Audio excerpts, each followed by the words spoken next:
Today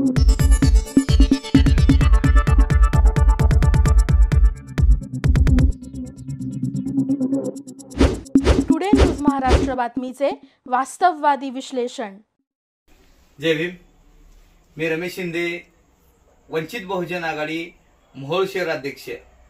आम्ही आदरणीय बाळासाहेब आंबेडकर यांच्या नेतृत्वाखाली काम करत असताना आज मोहोळ शहरामध्ये गवळी प्लॉटिंग येथे मुख्य रस्ता कॉन्क्रीटिंग करणे व गटरी करणे व रोपं लावणे व टेटलाईट बसवणे या कामात टेंडरमध्ये कामं असताना काही कुठलेही प्रकारचे काम न झाल्यास मोहोळ नगर परिषदेचे अधिकारी गणेश बागल यांनी ठेकेदारांनी या दोघांच्या संगमताने लाखो रुपयेचा भ्रष्टाचार करून या मोहोळ नगर परिषदेचे अधिकारी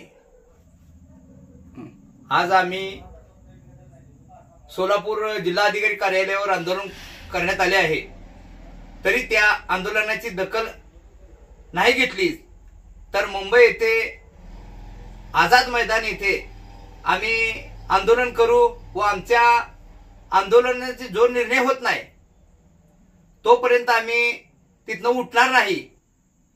बांधकाम अधिकारी गणेश बागल यांच्यावर कारवाई न झाल्यास व ठेकेदारावर नाही कारवाई झाल्यास आम्ही आझाद मैदान मुंबई येथे बेमुदत धरणे आंदोलन करणार आहे, याची नोंद घ्यावी। जय भीम, जय संविधान। आपल्या परिसरातील बातम्या पाहण्यासाठी आजच टुडे न्यूज महाराष्ट्र चॅनलच्या बेल आयकॉनला क्लिक करून सबस्क्राइब करा व नोटिफिकेशन मिळवा।